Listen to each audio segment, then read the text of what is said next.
The wind howled through the cracked windows of the small, aging school building, carrying with it the whispers of uncertainty that had hung in the air for months. It was no secret. Brookside Elementary was on the verge of shutting down.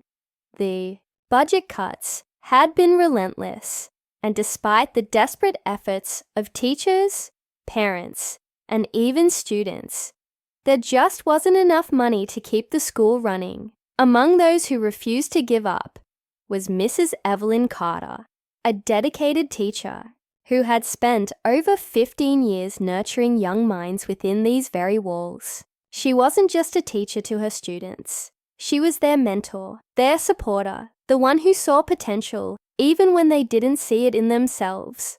But lately, even she was struggling to keep her optimism alive.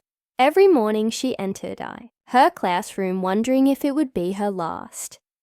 It had started with the small things: fewer art supplies, outdated textbooks, and lights that flickered in the hallways.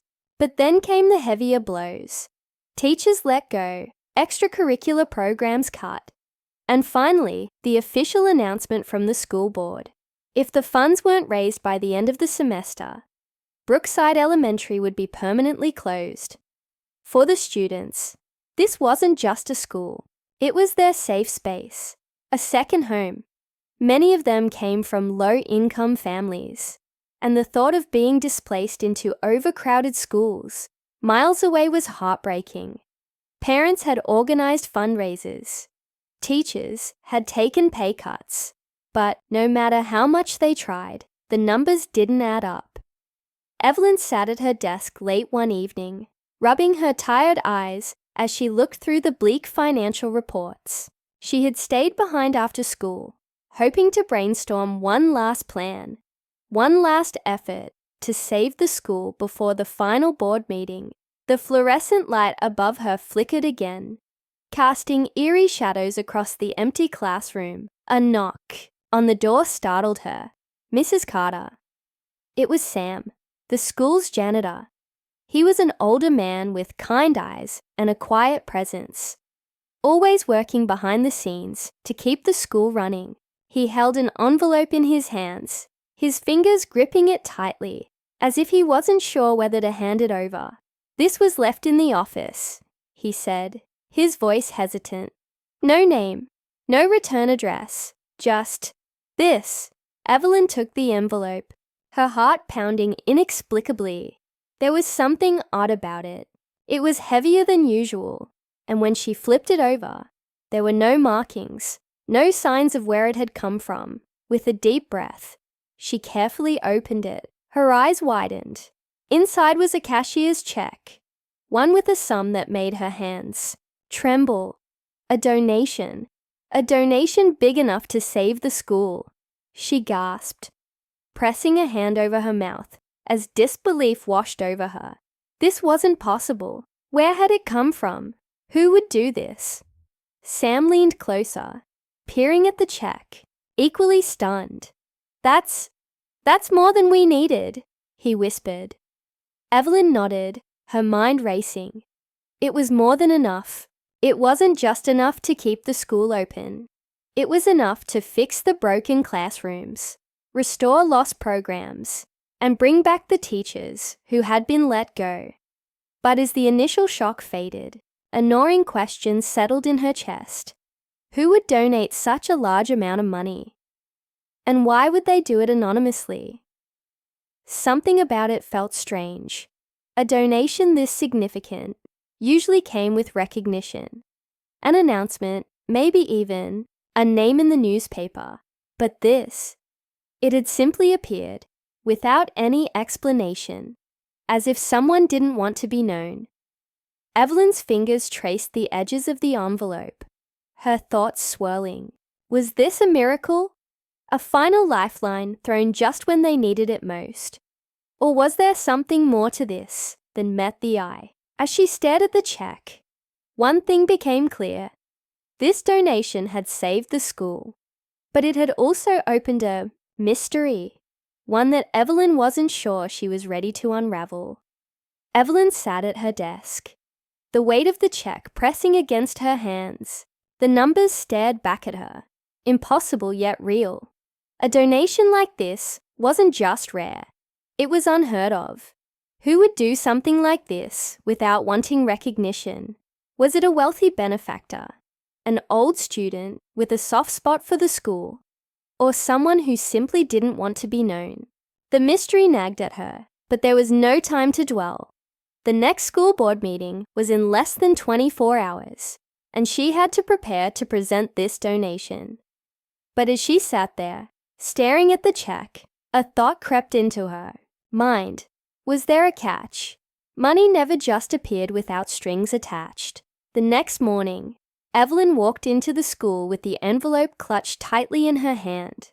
The news hadn't spread yet, but she could see the weight of uncertainty on the faces of her colleagues. The halls were quieter than usual, the energy dull, as if everyone had already begun mourning the loss of their beloved school. In the teacher's lounge, she found Mr. Reynolds, the school principal, sitting at the worn-out table with his head in his hands. The stress of the last few months had aged him. His graying hair was thinner, and the bags under his eyes were darker than ever. "Evelyn," he sighed as she approached, "tell me you have some kind of miracle up your sleeve." She hesitated, then slowly slid the check onto the table in front of him. His tired eyes barely registered it at first, but as he read the amount, he bolted upright. "Where did you get this?" he asked, his voice thick with disbelief. "It was left in the office," she said. "No name, no explanation." Reynolds blinked, rubbing his forehead. This is more than enough." Evelyn nodded, waiting for the relief to settle in, but it never did. The same unease she had felt last night still clung to her. "Doesn't it feel strange?" she asked quietly. "Who would give this much money and not take credit?" Reynolds exhaled slowly. "Maybe someone who truly believes in what we do. Here," he suggested. "Or maybe someone who doesn't want to be found." That last part sent a shiver down Evelyn's spine. The board meeting that evening was packed. Teachers, parents, and even students filled the small auditorium, their faces filled with worry. This was it, the moment that would decide everything. The board members sat at the front, their expressions serious. Superintendent Miller, a stern woman known for her sharp decisions, tapped her fingers against the desk. Waiting for Reynolds to begin, he cleared his throat. "We all know why we're here," he started. "Brookside Elementary has been fighting an uphill battle for months. We've tried everything. But as of last night, we received an anonymous donation." A murmur rippled through the room. Evelyn could hear gasps, whispers of hope flickering to life. Reynolds held up the check. "This donation is enough to cover the school's financial needs and more." The entire room erupted in applause, parents hugging each other, teachers wiping their eyes. It was the miracle they had been waiting for. But Superintendent Miller held up a hand, silencing the room. Her sharp eyes zeroed in on the check. "Anonymous, you said?" "Yes," Reynolds confirmed. She took the paper from his hands, inspecting it carefully. "And no one has come forward?" "No." Miller leaned back in her chair, her lips pressing into a thin line. "Don't you find that concerning?" The room fell quiet. Evelyn felt her stomach twist. She had thought the same thing, but hearing it spoken out loud made it feel more real. Miller continued, "A donation of this size, with no name, no trace. Have you considered where this money came from?" Reynolds hesitated. "What are you implying?" "I'm saying," Miller said, her voice firm, "that before we celebrate, we need to make sure we aren't accepting money that could come with consequences." A heavy silence filled the room. The excitement dimmed, replaced by uncertainty. Evelyn swallowed hard. What if Miller was right? What if this money wasn't as simple as it seemed? The school was saved, but at what cost? A tense silence filled the room. as Superintendent Miller's words lingered in the air. The excitement that had once electrified the crowd was now replaced with uncertainty. The anonymous donation was a miracle, but was it too good to be true?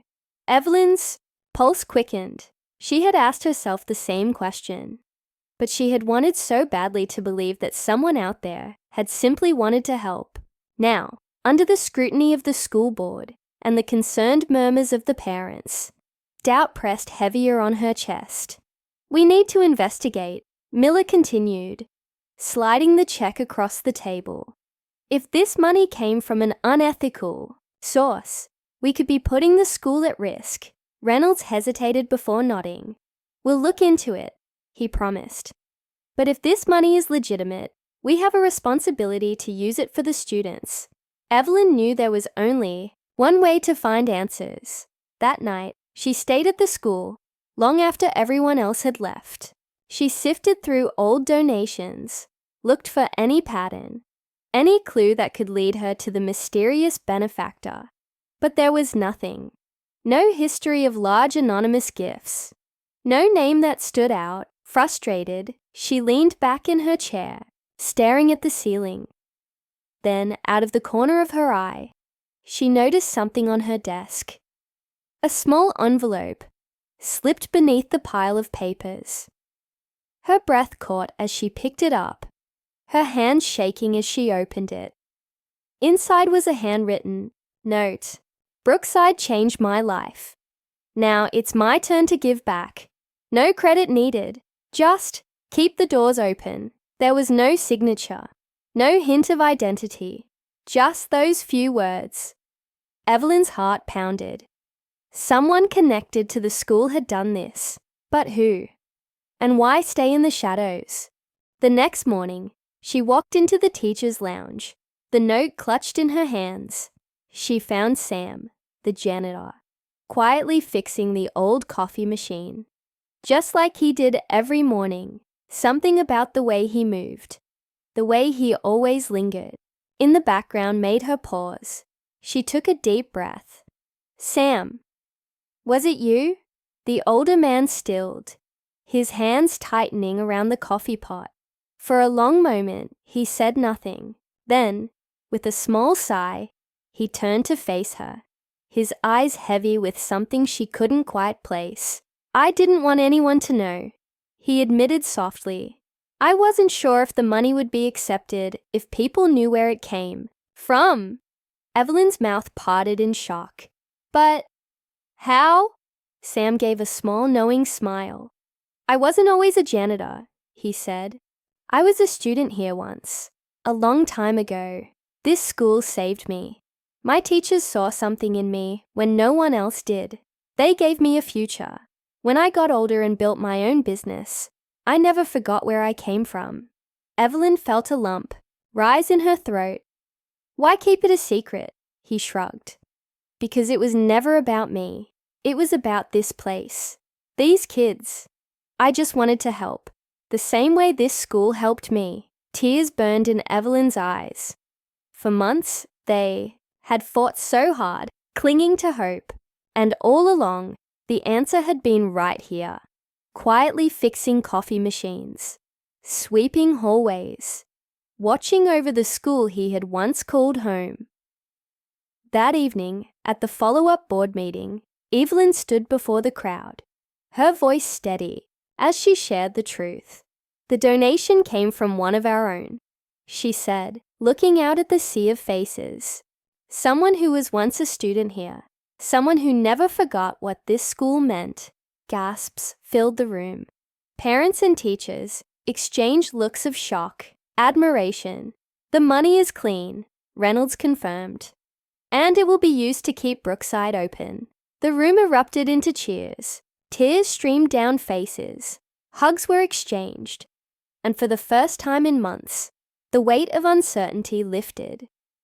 Evelyn turned towards Sam, who stood quietly in the back of the room, a small smile on his lips. Their eyes met, and she nodded, in silent gratitude. Brookside Elementary had been saved. Not by luck, not by a stranger, but by the very heart of the school itself.